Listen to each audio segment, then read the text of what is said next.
nos ilumine para essa reflexão, que eu acho assim uma das passagens mais importantes do Evangelho.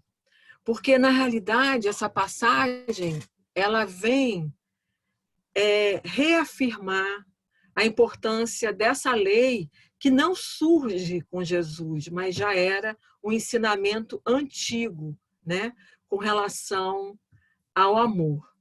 Então, vamos ler. Os fariseus, né, tendo sabido que ele tapara a boca aos saduceus. Bem, primeiro, quem eram os fariseus e os saduceus? Da mesma forma como nós temos vários cristãos, né? Nós todos somos cristãos. Aí nós temos os protestantes, nós temos espíritas, nós temos católicos. Os judeus também tinham várias seitas. Então, os fariseus e os saduceus eram judeus, né? Então, eles reuniram-se e um deles, que era doutor da lei, quer dizer, conhecia a Torá de Moisés, para o tentar, propôs-lhe esta questão: Mestre, qual o mandamento maior da lei? Jesus respondeu: Amarás o Senhor teu Deus de todo o teu coração, de toda a tua alma e de todo o teu espírito. Este o maior e o primeiro mandamento. E aqui tendes o segundo, semelhante a esse: Amarás o teu próximo como a ti mesmo. Toda a lei e os profetas se acham contidos nesses dois mandamentos. Mateus, capítulo 22, versículos 34 a 40. É muito importante a gente perceber o que Jesus nos quis trazer. Toda a lei e os profetas se acham contidos nesses dois mandamentos. Ou seja, se tudo se apagasse, se vivêssemos dentro desses dois mandamentos, nós estaríamos completamente dentro da lei divina. Nós estaríamos perto de Deus e, com certeza, conheceríamos a face de Deus. Mas uma questão é muito importante. Estamos muito longe de conhecer essa face. Por quê? Porque será que sabemos o que é o amor? João disse: quem não ama não conhece a Deus, porque Deus é amor. E nós conhecemos Deus, né? E aí é que é super importante nós fazermos sempre uma reflexão sobre a nossa vida, porque esse autoconhecimento vai nos levar a que nós realmente consigamos entender qual a nossa estatura espiritual. Muitas vezes confundimos gostar, apego, desejo com amor. Uma vez eu escutei uma parábola de um rabino e eu achei super interessante. Ele disse que o mestre, ele estava comentando, que o mestre perguntou para o discípulo: discípulo, você gosta de peixe? E o discípulo respondeu: sim, mestre, eu gosto de peixe. E o mestre falou: e aí, o que você faz? Ora, mestre, o que é que eu faço? Eu como peixe, né? Eu gosto de peixe guisado, eu gosto de peixe frito. Aí o mestre disse para ele: então, discípulo, você não gosta de peixe. Você gosta de comer o peixe. Você gosta de você. E isso é muito importante a gente se apropriar dessa questão, porque normalmente a gente confunde, a gente pensa que gosta do outro, mas a gente gosta do que o outro nos proporciona de satisfação, de prazer. E quando se trata de amar, então, fica mais difícil ainda. Eu não estou trazendo essas reflexões para a gente ficar triste. Puxa, será que eu amo realmente alguém? Porque nós vamos ver agora o que significa amar, né? Amar de verdade, né? Provavelmente a gente vai dizer, puxa, eu amo poucas pessoas na minha vida, né? De verdade, né? Eu gosto de umas, tenho apego por outras, né? Mas desejo outras, né? Mas amar de verdade é muito difícil. E a coisa mais importante é que a gente não se engane, que a gente não pense que estamos num patamar, ou que também que a gente também compreenda que da mesma forma como nós temos essa dificuldade, como nós ainda, na realidade eu não chamaria de dificuldade, eu chamaria até de estarmos a caminho. Somos imperfeitos e isso faz parte da lei de Deus, senão ele nos já teria feito perfeitos. O problema não é ficarmos tristes porque ainda não conseguimos amar. A grande questão é sabermos efetivamente, nos conhecermos e sabermos que amamos ainda muito pouco, né? E aí fica a questão, mas afinal, o que é o amor?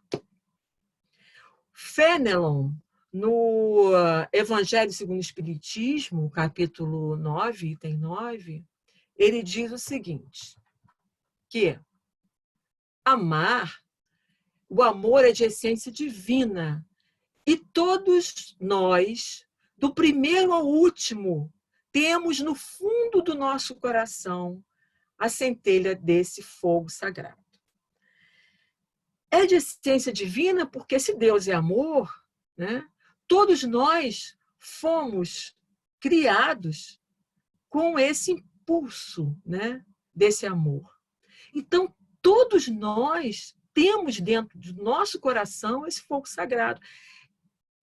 Esse sentimento, esse sentido nas nossas vidas de relação, no nosso dia a dia, é muito difícil da gente ter essa compreensão. Eu penso que uma das palavras mais bonitas que eu conheço é namastê. Porque é tão bonito quando o hindu ele diz a essência divina que habita em mim saúda a essência divina que habita em você. Na realidade, se nós estivéssemos o tempo todo conscientes, nós sempre olharíamos para o outro, entendendo que naquela pessoa, naquele ser, habita essa essência divina. Mas é muito difícil. A gente é como se a gente assim entrasse nesse nosso mundo, né, manifesto, e a gente vai se enrolando e a gente vai ficando muito afeto a essa ilusão, né, a esse Maia que pertence e que faz parte, é importante, e a gente vai esquecendo que aquela pessoa que convive conosco diariamente, ou aquele chefe, ou aquele marido, ou aquele filho, ou aquele companheiro, ou aquela amiga, né? Na realidade, é um ser divino. A gente se chama de irmão muito pelo costume. A gente parece que a gente não fica presente. A gente não consegue ficar presente o tempo todo. Não temos estatura moral para ficarmos presentes o tempo todo e compreendermos, né, que o outro foi criado por Deus no amor de Deus da mesma forma que nós fomos criados. Enfim, é bom a gente saber disso, né? E é bom a gente perceber para a gente ter um pouco mais de humildade. E o que é o verdadeiro amor? A Joana de Ângeles, né? Porque ela fala para a gente em libertação, e temos várias definições, né, do que é o amor. Ela nos dá assim uma pincelada, né? Emmanuel também nos fala, enfim, temos vários escritores, não só espíritas, né? Eu estou lembrando agora de um livro muito interessante de um médico que ele fala: quem ama não adoece. É muito legal esse livro também, que ele mostra a importância de nós nos apropriarmos, né, desse sentimento que está dentro de nós, essa centelha divina que todos nós temos dentro de nós. Então, Joana fala: o amor, ele irradia paz e sempre gera satisfação física, emocional e psíquica, para nós mesmos e para o nosso próximo. O verdadeiro amor, ele é amplo e generoso, jamais se tornando mesquinho e exigente. Não existe chantagem no verdadeiro amor. Não existe essa possibilidade no verdadeiro amor. Porque ele não encarcera. Ele vai se felicitar sempre quando ele liberta o outro para seguir o seu caminho. Ele não retém, porque ele é favorável ao progresso daquele a quem se dedica. Esse sentimento, né, é um sentimento muito puro, muito sutil, e que nós precisamos, ainda mais assim, indo para o mundo de regeneração, que estamos a caminho, nós precisamos desenvolver essa consciência do amor dentro de nós, fazermos o que tivermos que fazer, porque a gente faz muito as coisas por dever, né? Por desejo, por sobrevivência, mas o que eu faço por amor na minha vida? Até o trabalho voluntário. É muito importante que a gente se questione. Eu estou trabalhando para quê? Por quem? Né? Às vezes é para ter um ganho porque tinha alguma, sei lá, não conseguiu se realizar numa profissão. Às vezes é porque está sozinha. Não é que isso seja ruim, mas é importante que a gente pare e se pergunte: poxa, é importante para mim, porque senão eu vou me sentir muito só. Acho que a gente não caia naquela ilusão de que estamos fazendo porque temos esse amor dentro de nós. Seria muito bom que nosso trabalho voluntário tivesse esse amor como mote, que a gente não ficasse irritado fazendo o nosso trabalho, que a gente não se sentisse espremido como se fosse um dever, que a gente não ficasse nervoso. Mas não é verdade. Eu pelo menos, não tenho ainda esse amor. Mas é bom saber que não tenho.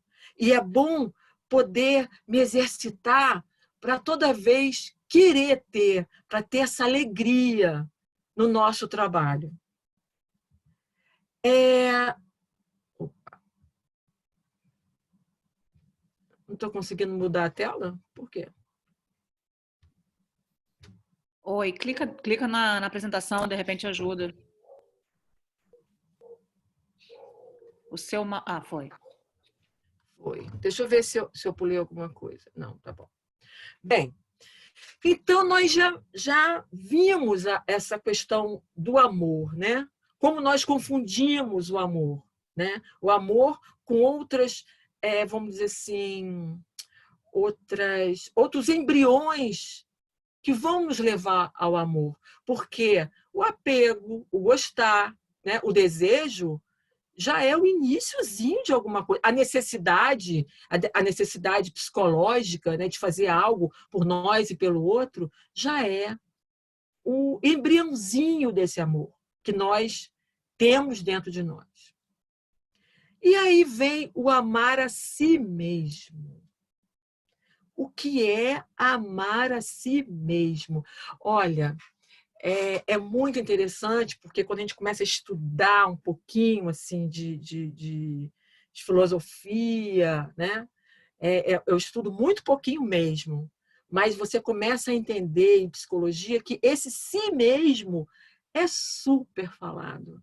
É muito importante entender o que é esse si mesmo em nós, né? Quem eu sou, quem nós somos. Assim que a gente nasce, né, nós começamos a desenvolver papéis,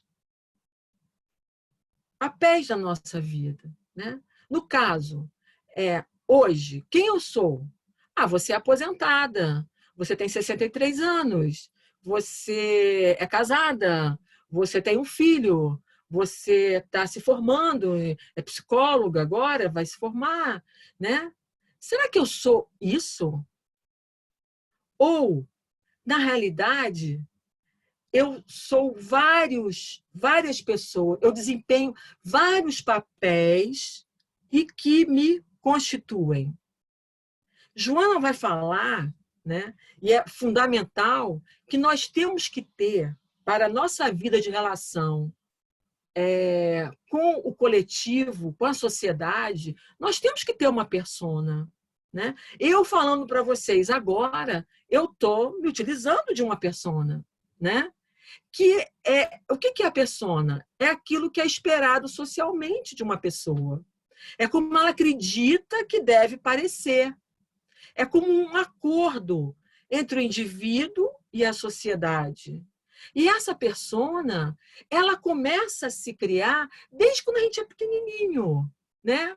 Por quê? Porque os nossos pais, eles vão nos educando, e vão nos educando, e vão nos reprimindo em algumas coisas, e vão também fazendo com que a gente desenvolva outras habilidades, né?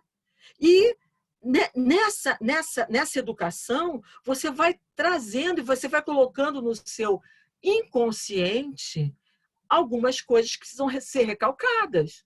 A agressividade, né? A raiva, a teimosia, né? E você vai criando um personagem. Um personagem fundamental. Porque se a gente não cria esse personagem, né? A gente pode. A gente vira psicoide, não dá? Né? A gente tem que ter esse personagem para viver no mundo. O problema é quando a gente se identifica com esse personagem, né? É quando a gente pensa que a gente é aquele personagem 24 horas por dia. E nós não somos. Existe algo dentro de nós maior. Existe algo dentro de nós que suplanta essa pessoa que eu represento. Porque eu, no caso, Rosiana, eu desenvolvo vários papéis, como todos vocês, graças a Deus, né? Mas, além da Rosiana, existe algo a mais, né? E quando Jesus ele fala amar ao próximo como a si mesmo, para quem ele estava falando?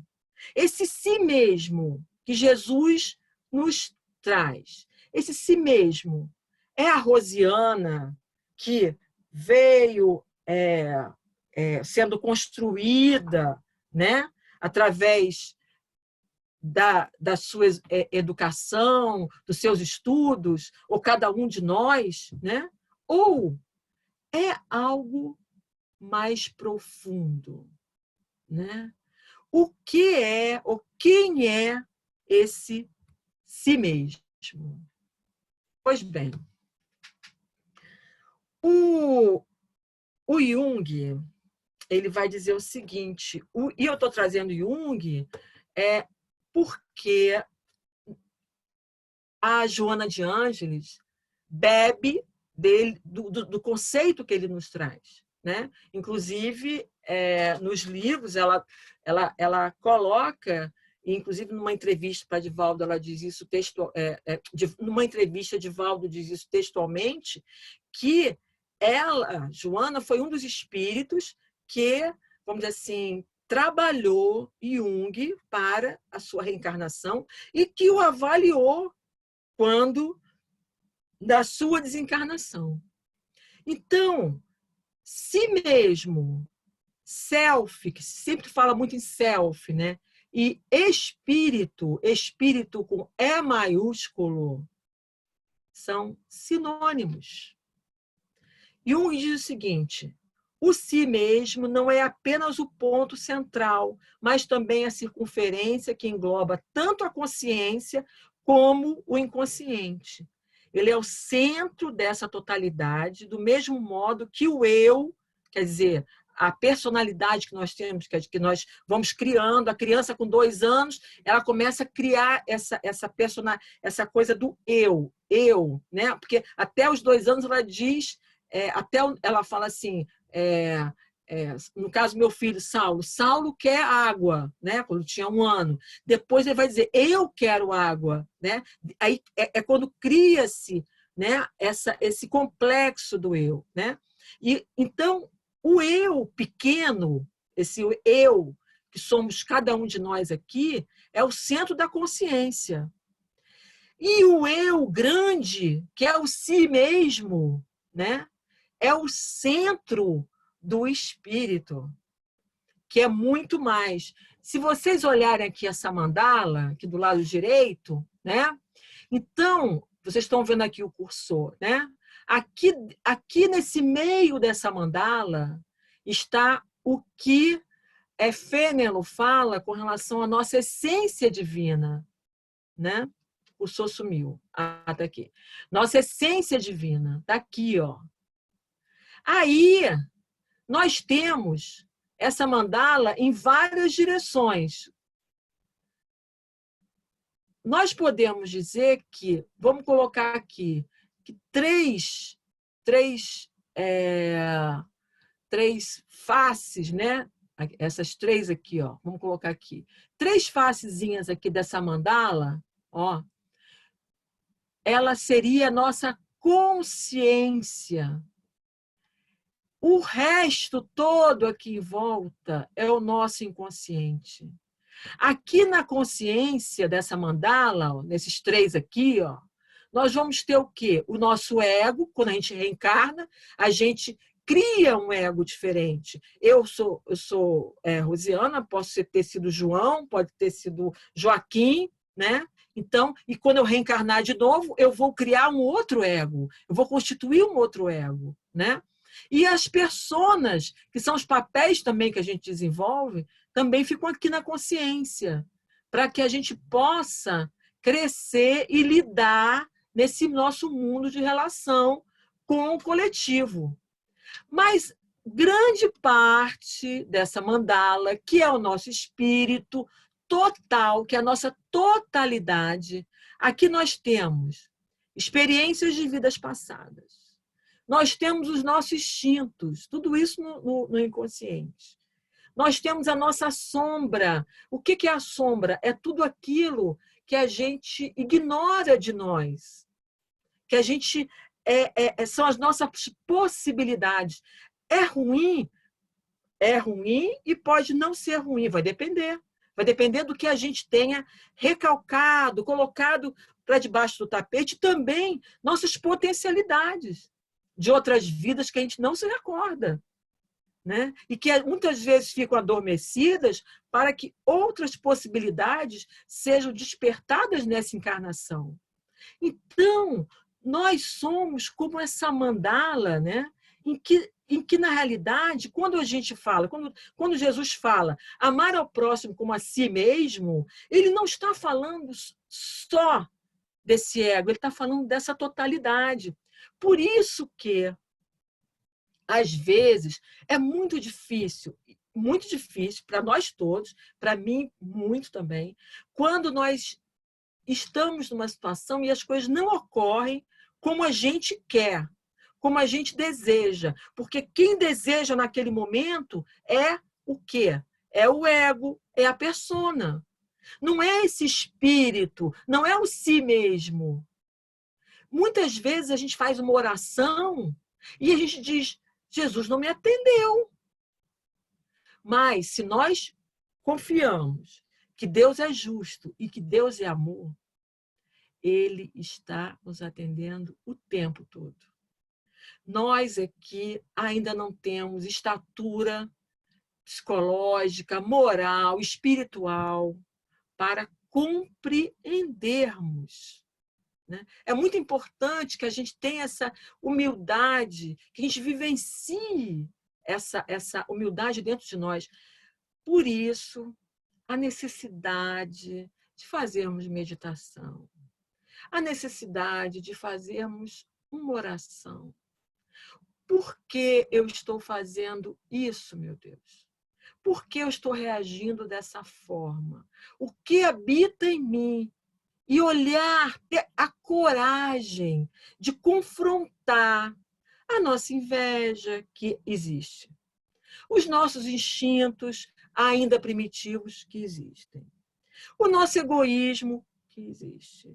Estamos muito distantes de ver a face de Deus. Estamos muito distantes de compreender esse amor. Mas se a gente se engana, achando que estamos naquela...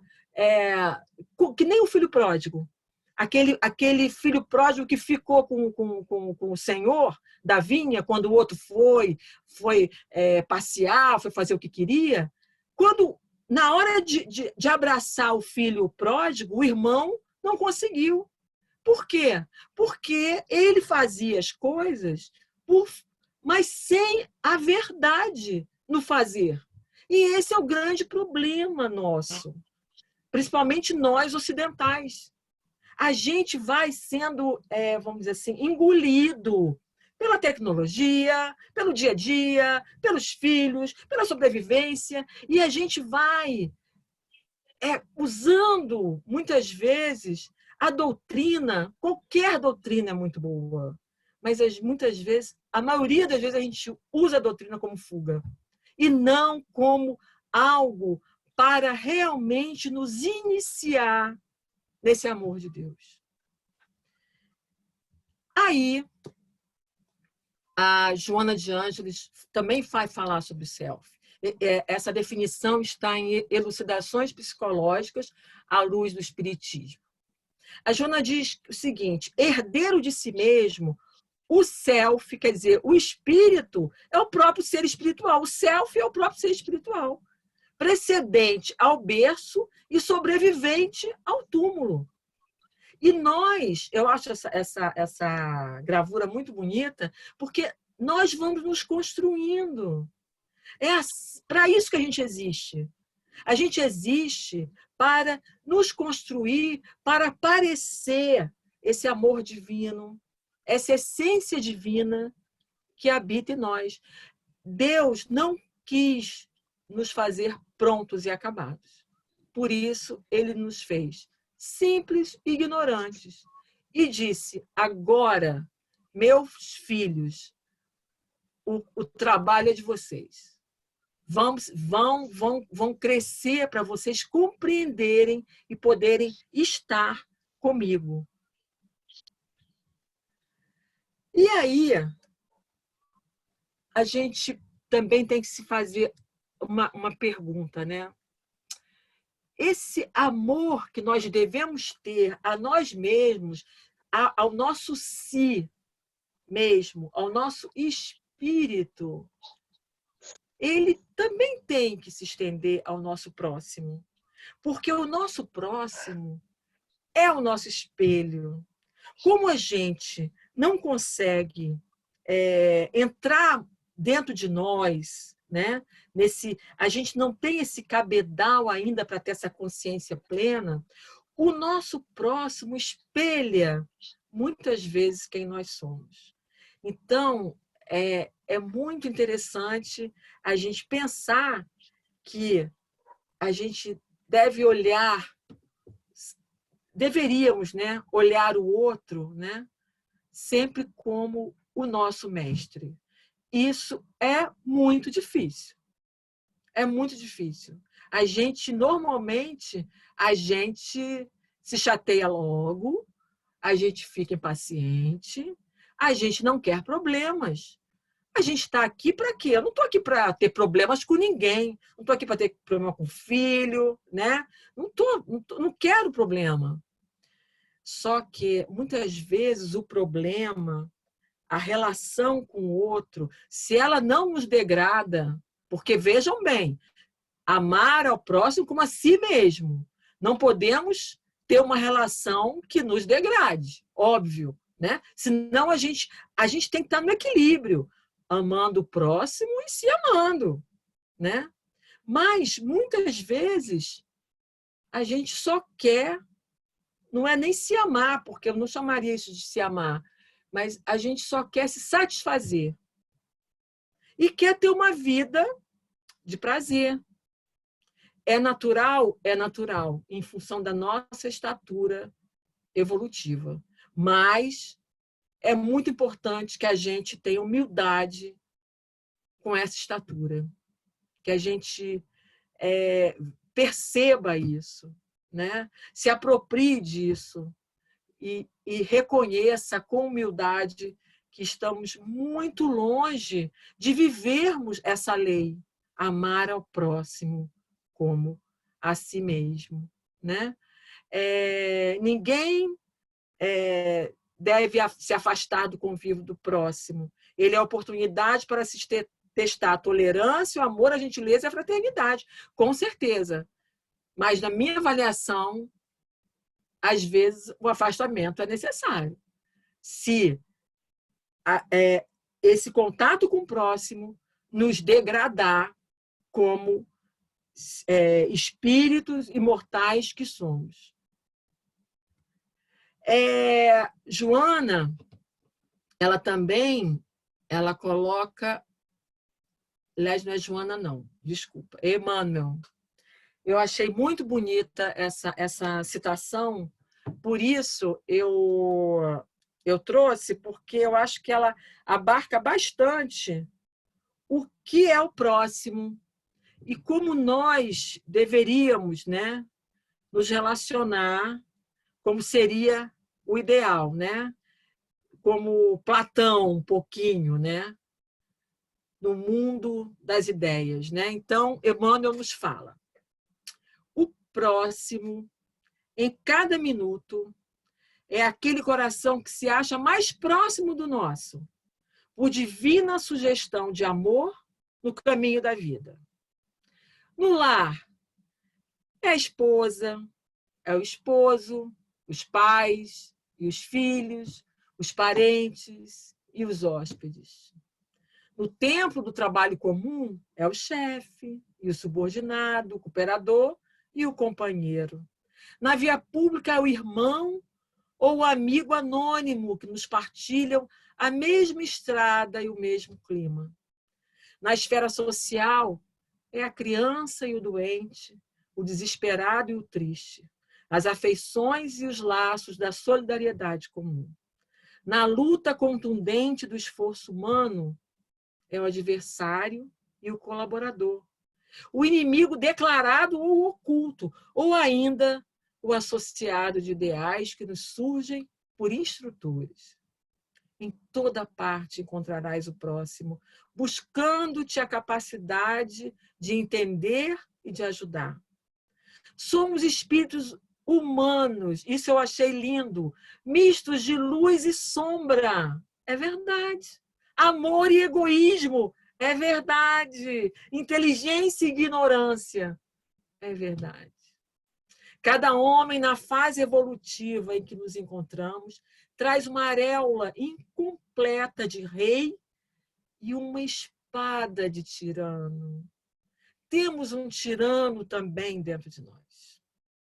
Por isso mesmo reafirmou Jesus o antigo ensinamento da lei. Ama o próximo como a ti mesmo.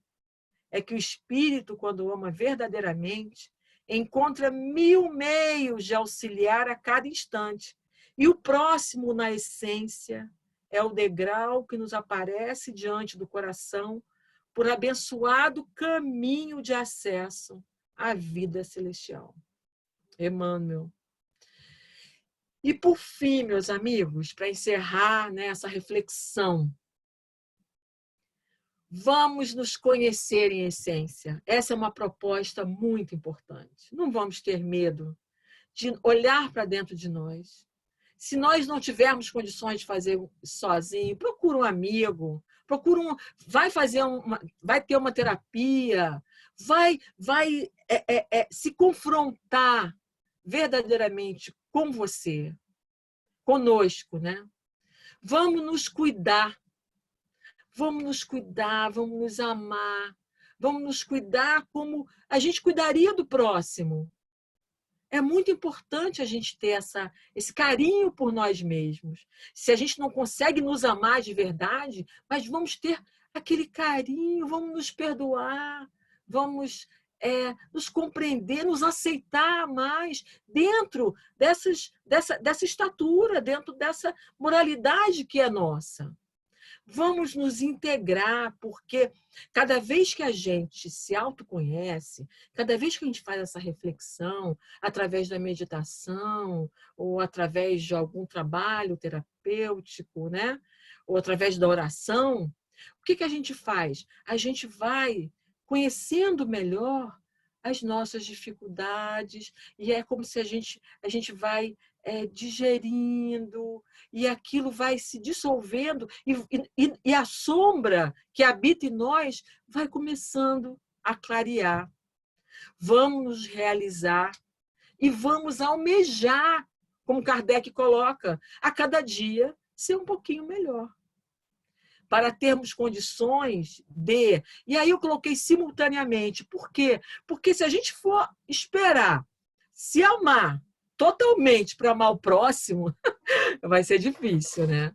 Então, nós temos que fazer esse amor, ele tem que ser uma coisa conjugada. A gente vai se construindo, vai se amando e, simultaneamente, a gente vai cuidando do nosso próximo. A gente vai auxiliando ele a se integrar, a se realizar e a almejar uma condição melhor de vida. Porque só assim...